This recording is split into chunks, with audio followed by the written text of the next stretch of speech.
Okay, आइए पढ़ा जाए use of need. Use of need जैसे कुछ ऐसे सेंटेंस हम बोलते हैं, उससे पता चलता है कि हमें इस चीज़ की आवश्यकता है, ज़रूरत है, तो उस सेंटेंस को बनाने के लिए हम अंग्रेजी में नीड का प्रयोग करके उस इंग्लिश सेंटेंस बनाते हैं। जैसे मुझे कलम की ज़रूरत है, आपको किताबों की आवश्यकता है, इस तरह का सेंटेंस आए तो उसका सेंटेंस इंग्लिश में बनाने के लिए, है ना, हम नीड और नीड्स का प्रयोग करते हैं। थर्ड पर्सन के साथ नीड्स का प्रयोग करते हैं, प्लूरल सब्जेक्ट के साथ नीड का प्रयोग करते हैं।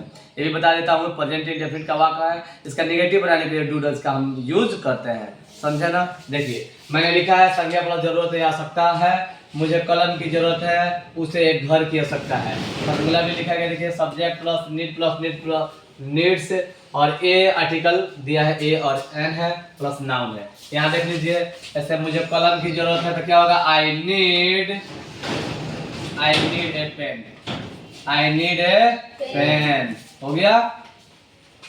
उसके बाद देख लीजिए, उसे घर की आवश्यकता है तो हो जाएगा ही नीड्स ए होम, हो गया, ही नीड्स ए होम, बन जाएगा इस तरह से। अब मुझे कलम की जरूरत नहीं है तो I do not need a pen, do not से बनाएंगे, कैसे बनाएंगे, डू नॉट से बनाएंगे। जैसे मैं बनाता हूं,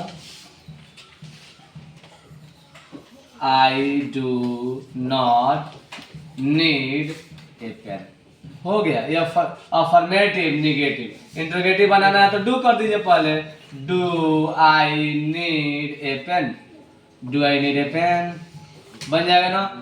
इंट्रोगेटिव नेगेटिव में देख लीजिए, do I not need a pen, हो गया ना।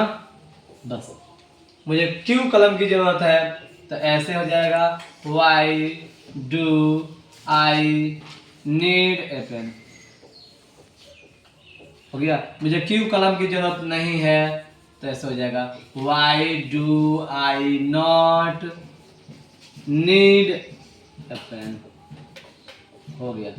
इस तरह का सेंटेंस अफर्मेटिव नेगेटिव इंट्रोगेटिव इसलिए बनवाया जाता है ना, इसलिए बनवाते हैं कि जब आप बना करके प्रैक्टिस किए रहेंगे तो आने वाले दिन में आपको इंग्लिश बोलने में कोई ट्रबल या परेशानी नहीं होगा, आप आसानी से उसे बोल लेंगे, ठीक है ना। I need a pen, I do not need a pen, do I need a pen, do I not need a pen, why do I need a pen, why do I not need a pen, ठीक है। मुझे पानी की आवश्यकता है, I need water, I do not need water, do I need water, do I not need water, how do I need water, how do I not need water. इस तरह से सेंटेंस आप बोलिए, प्रैक्टिस कीजिए, आपका इंग्लिश और आसान हो जाएगा, ठीक है ना। और इस तरह सेंटेंस मैंने जो दिया है बना लीजिएगा, और अपने तरफ से सेंटेंस लिख करके और उसको सेंटेंस को बनाइए। आप नहीं आता है तो मुझसे पूछिए, है ना, जितना आप पूछेंगे उतना ही आपको आएगा, ठीक है। बन जाएगा ना? हाँ, समझ गए होंगे आप बहुत समझदार हैं, सब बहुत समझदार हैं आप लोग, घर पे नहीं पढ़ रहे हैं, ये भी एक समझदारी वाली बात है क्या। बन जाएगा ना? चलिए बना लीजिएगा, धन्यवाद, शुक्रिया।